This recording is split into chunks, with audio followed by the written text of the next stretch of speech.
Well, so you've been doing it for 10 years, but I go to a lot of reptile shows, and invariably, when I go to the reptile show, I see other people with bearded dragons, and I can go to PetSmart and I see other, obviously, stores selling bearded dragons. I have seen prices on bearded dragons anywhere from $30 to $300 on the price of bearded dragons. What is it that's causing that wide gap in the price of a bearded dragon? Well, you got different morphs and color variations and the nudity stuff, basically. Your lower cost dragons that you're seeing are what we consider normals. They have the tans, the browns. The genetics hadn't been altered to get the colors. So I mean, you're saying the difference between a $30 dragon and a $300 dragon, is it just genetics? Is that it? Genetics, color variations. There's different things. There's fire tigers. There's absence of scales. There's translucent dragons out there that you can basically see through their skin pigmentation, and it brings out the color saturation, more contrasting with the rest of his body.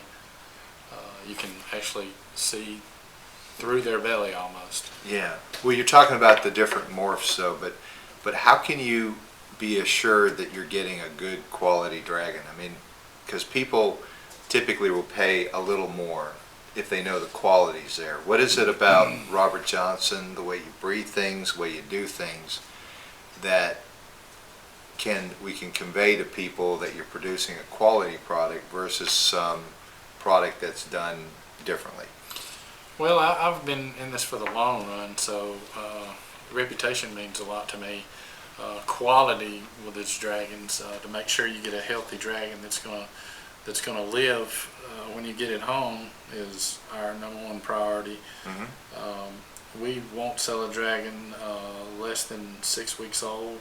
It's had time to go through its early stages of life. It's feeding well. It's had a very good diet. Any problems will show up usually between the time they're born and 6 weeks old. These dragons are babied in our facility. They get baths. They get fed 3 times a day. I mean, it's a lot of work. You probably have a couple hundred of these, right? Yeah. And you have a big facility. You've got bearded dragons on bins. I've never seen it, but I mean, describe to me kind of what you're looking at in your facility, and you have sort of a methodology you use to make sure you have a healthy dragon that you ship out, right? Yeah, we have a pretty simple concept with babies. We keep them in a very simple Rubbermaid bin. They're easy to clean, that way that you can go through hundreds of these babies and clean their bins more often. We don't keep them on any substrate to pass parasites between each other. We keep them on paper towels. They get sprayed at least twice, probably more like 3 times a day, to keep them hydrated. They get 3 feedings. By the time they're 6 weeks old, they've been fed 3 times a day. Right. They've been fed quality insects. Premium crickets. Premium crickets, exactly. Yeah. What you feed your dragon is what your dragon turns out to be. Right. Now, assuming that you didn't do the work that you do to produce a good quality bearded dragon, what are some signs that someone can see that the bearded dragon is not healthy? Well, you see this guy right here, he's real alert. His eyes are wide open, okay? He's got some good color going on, so he's a happy dragon. His tail is full. You don't see any bone structures here, right on his hips. Yeah, he's got a good full tail. That's where they store their fat reserves, right there. Right. So the first thing to look for is the base of this tail from here to there. I don't know if you guys can see this, but about right in there. Right. You'll see a good fat, no line tail, and you'll have a good fat reserve. So this dragon's been taken care of very well, basically. He's got the correct nutrition. He's wide awake. He's alert. He has his eyes are wide open. He can't hardly stand on this slick table, but Yeah. basically Okay. he'll stand up on his feet basically, and not lay down on his belly all the time. Right. That's some of the first things to So, look. so that's an older healthy dragon. What about the younger ones that you sell? They're Same 6, way. 7, 8 Babies are weeks. even more active than these guys are. Right, right. They'll be wide awake. They'll be alert. They'll be running around in their enclosure. Mm-hmm. They won't be laying on their stomach. They'll also, you can tell on most babies whether they got a good fat reserve back here. Now, Robert, what you do is you're crossbreeding and breeding particular types of dragons. And when we look on the website, we see reds and yellows and citruses, you know, and hypos, those sort of things. I mean, that's where your focus is. Your focus isn't on the run-of-the-mill ordinary dragon, is it? Our focus is to find a line that is appealing to the public. Of color.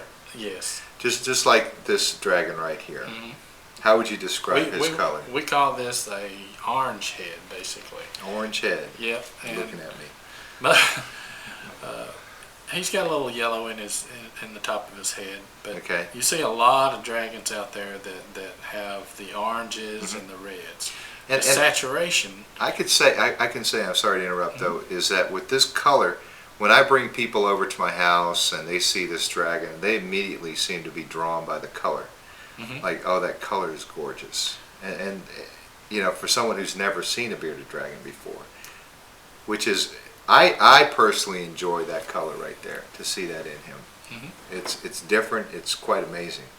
Well, I noticed in shows, we'll go to shows sometimes, and people will say, "I've never seen a dragon that color." And Right. most of the pet shops that you visit, they'll have normal bearded dragon colors, basically, just the browns tans and the browns tans, and right. the grays. And you do get some of these dragons even through these genetic lines. You'll get normal dragons out of a clutch, and we do actually sell through wholesalers to these pet shops. They haven't never seen a dragon like this before, so they Right. see this and it's like, oh, okay, we're not living in a black and white world anymore. We're back into color. Right. So we're Wizard of Oz. We done hit the top of the rainbow here. Right.